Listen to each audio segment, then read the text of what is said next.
وہ حدیث مبارکہ سنیں گے جنگ بدر والی کہ نبی کریم صلی اللہ علیہ وسلم نے کس طرح جو ہے وہ اللہ رب العزت کی بارگاہ میں جو دعائیں کی، وہ انشاءاللہ ہم سنتے ہیں۔ یہ روایت مسلم شریف کے اندر بھی ہے، کتاب الجہاد باب الامداد فی الملائکہ۔ الفاظ جنگ بدر کے حوالے سے آپ کو پتہ ہے کہ 17 رمضان المبارک 2 ہجری کو یہ واقعہ پیش آیا، جس میں مسلمانوں کی تعداد جو ہے وہ 313 تھی، جبکہ جو کفار تھے وہ 1000 سے جو ہے وہ زائد تھے، اور ان کے پاس اسباب بھی بہت سارے تھے۔ ہمارے پاس جو ہے وہ اتنے اسباب موجود نہ تھے۔ تو نبی کریم صلی اللہ علیہ وسلم کس طرح جو ہے وہ جنگ بدر کے اندر جو ہے وہ یعنی یہ مارکہ شروع ہونے سے پہلے اللہ تبارک و تعالیٰ کی بارگاہ میں جو کس طرح دعائیں کرتے ہیں، وہ الفاظ یہ ہے: اللہم انجز لی ما وعدتنی، یا اللہ تو پورا کر جو تو نے مجھ سے وعدہ کیا۔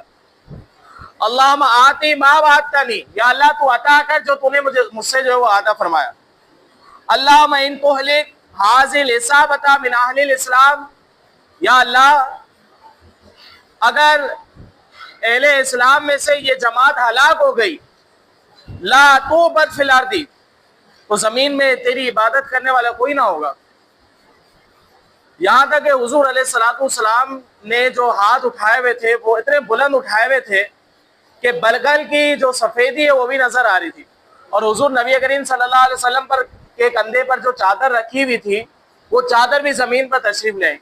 صدیق اکبر رضی اللہ تعالیٰ عنہ نے یہ معاملہ دیکھا۔ آپ نے دیکھا حضور نبی کریم صلی اللہ علیہ وسلم رو رہے ہیں اور اللہ رب العزت سے دعائیں مانگ رہے ہیں، یہاں تک کہ چادر زمین پر تشریف لے آئے۔ صدیق اکبر نے فوراً وہ چادر اٹھائی اور نبی کریم صلی اللہ علیہ وسلم کی بارگاہ میں عرض کی: یا رسول اللہ صلی اللہ علیہ وسلم، آپ نے اپنے رب سے اتنی عاجزی اور انکساری سے دعائیں کی ہیں، اللہ رب العزت ضرور آپ کی مدد فرمائے گا۔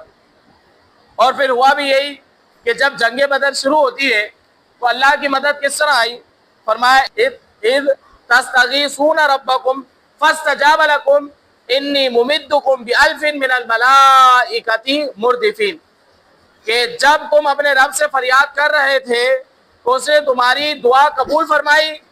کہ میں 1000 فرشتے سے تمہاری مدد کرنے والا ہوں۔ پھر فرشتوں کی تعداد اور بھی زیادہ ہو گئی، لیکن اس واقعے کو بیان کرنے کا مقصد یہ ہے کہ اللہ رب العزت سے ہر حال میں دعائیں کی جائے، ہر حال میں اللہ رب العزت سے مدد مانگی جائے، اسباب ہو یا نہ ہو۔ ہمارا معاملہ ایسا ہے، اسباب ہوتے ہیں تو ہم اللہ رب العزت سے دعا نہیں کرتے اس معاملے میں۔ اچھا، اسباب نہیں ہوتے تو پھر ہمیں نظر آ رہا ہوتا ہے یہ کام نہیں ہوگا، پھر بھی دعائیں نہیں کرتے۔ تو اسباب ہو یا اسباب نہ ہو، ہر حال میں اللہ رب العزت سے دعا کی جائے: یا اللہ یہ میرا معاملہ، یہ معاملہ حل ہو جائے، یا اللہ فلاں میرا کام ہے، وہ کام ہونے والا ہو یا ہونے والا نہ ہو۔ اللہ رب العزت مسبب الاسباب ہے، اللہ رب العزت خود ہی اسباب پیدا فرما دے گا۔ اسباب ہو یا نہ ہو، ہر حال میں اللہ رب العزت سے استعانت طلب کی جائے، ہر حال میں اللہ رب العزت سے جو مدد مانگی جائے، خلوت میں، جلوت میں، ہر جگہ، ہر معاملات میں اللہ رب العزت سے دعائیں مانگی جائے۔ ہمارا معاملہ جو بہت بگڑ چکے ہیں، تو جب بھی کوئی مصیبت آئے طریقہ کار بھی یہی ہے، آپ نماز پڑھیں، نماز پڑھ کے صلاۃ الحاجات کہتے ہیں اسے، صلاۃ الحاجات پڑھیں، صلاۃ الحاجات پڑھنے کے بعد جو ہے وہ جو دعا ہے وہ دعا پڑھیں، اور پھر اللہ رب العزت سے دعا کریں تو انشاءاللہ العزیز آپ کا وہ کام ہو جائے گا، اگر آپ کے حق میں بہتر ہوگا۔ اگر آپ کے حق میں بہتر نہیں ہوگا کوئی مسئلہ نہیں، اس پر صبر کریں، اور دعا جب بھی کی جائے گی وہ ایسا نہیں کہ آپ کی دعا ضائع ہو جاتی ہے، نہیں، اگر آپ کے حق میں بہتر ہے وہ آپ کو دنیا میں مل جائے گا معاملہ، اور اگر آپ کے حق میں بہتر نہیں ہے تو اس کا ثواب آپ کو کل بروز قیامت اجر جو ہے اس کا دیا جائے گا۔ اور جب اس کا اجر دیا جائے گا، وہ دعائیں کہ جو دنیا کے اندر قبول نہ ہوئی، تو بندے کو جب وہ اجر دیا جائے گا تو بندہ یہ تمنا کرے گا: یا اللہ کاش میری دنیا میں کوئی دعا ہی قبول نہ ہوتی۔ اتنا یعنی کہ اس کے بدلے میں جو وہ دیا جائے گا، تو ہر حال میں اللہ رب العزت سے استعانت اور مدد جو طلب کی جائے، ہر معاملے میں خواہ وہ اسباب ہو یا نہ ہو، ہر حال میں ہمیں جو وہ اللہ رب العزت سے استعانت طلب کی جائے۔ اللہ رب العزت سے دعا ہے کہ اللہ تبارک و تعالیٰ جو کچھ سنا اس کو یاد رکھنے کی توفیق عطا فرمائے، آمین۔